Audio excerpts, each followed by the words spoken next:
नमस्कार दोस्तों, welcome back to my channel. कैसे हैं आप सब लोग। और दोस्तों, आज की जो वीडियो है एक्चुअल में इजराइल और ईरान के वॉर के बारे में बताऊंगा। जो पिछले 5 दिनों में जो बीता है उसका मैं पूरा एक आपके लिए एक अच्छा सा एनालिसिस लेके आया हूं। और इस पूरे एनालिसिस में आपको बताऊंगा कि एक्चुअल में प्रॉब्लम क्या है और एक्चुअल में इजराइल क्या चाहता है ईरान से, कि जो इतना वॉर जैसी सिचुएशन बनी हुई है और बिल्कुल एक दूसरे पे मिसाइलें चल रही हैं दोनों देशों के आपस में, और बहुत ही ज़्यादा इंटेंस सिचुएशन बनी हुई है वहाँ पर को। एक्चुअल में जो ये प्रॉब्लम है फ्रेंड, 5 दिन पहले स्टार्ट हुई और इजराइल ने जो ईरान के जहाँ पर न्यूक्लियर फैसिलिटी थी, जो इजराइल था उसका कहना ये था कि जो इनके न्यूक्लियर फैसिलिटी है उनको डिस्ट्रॉय करना है। बट एक्चुअल में ये जो वॉर है अब बहुत ज़्यादा एस्केलेट कर रही है और इसके बाद हो सकता है कि कहीं ना कहीं इजराइल ईरान का रिजीम चेंज करना चाहे।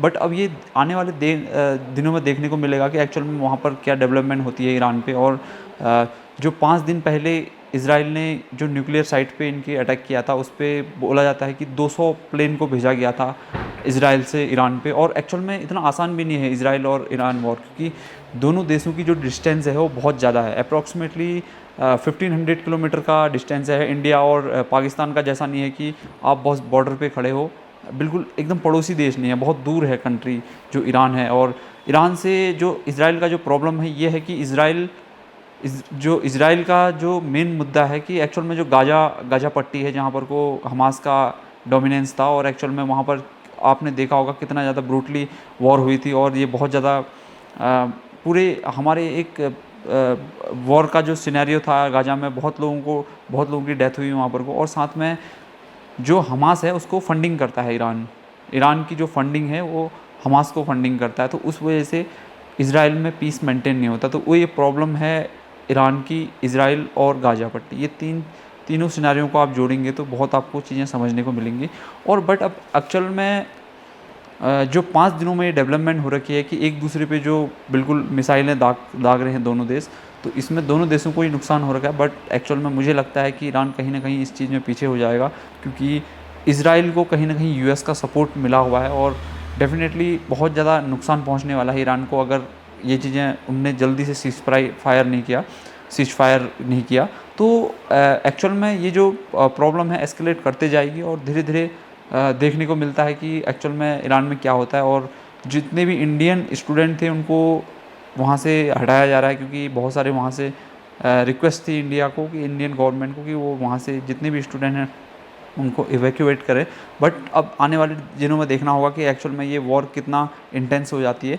तो एक्चुअल में आने वाले टाइम में हम लोग देखेंगे कि क्या क्या चीज़ें होती हैं। और साथ में आज मैं आपको एक महत्वपूर्ण चीज़ बताता हूँ फ्रेंड, कि जो इजराइल है एक्चुअल में कोई वहाँ पर को बहुत पहले से देश नहीं था। एक्चुअल में वहाँ पर को ये जो इजराइल जो देश का जो कॉन्सेप्ट है ये पश्चिमी देशों ने ही लेके आए थे वहाँ पर को, और उस चीज़ को वहाँ पर उन्होंने कंट्री फॉर्म कर दिया। तो अब बिल्कुल यहूदियों और इस्लामिक कंट्री के बीच में एक बहुत ही ज़्यादा विवादित कंट्री है इजराइल। और एक्चुअल में ये प्रॉब्लम बहुत ज़्यादा बढ़ती रहती है, हमेशा ही ये एक बड़ा मुद्दा है इस चीज़ का, कि एक्चुअल में इजराइल के साथ जो प्रॉब्लम है इन जितने भी इस्लामिक स्टेट की, ये बहुत ही ज़्यादा है। और मिडिल ईस्ट में पीस मेंटेन ना हो इसके लिए ही इजराइल को बनाया गया था इन पश्चिमी देशों ने।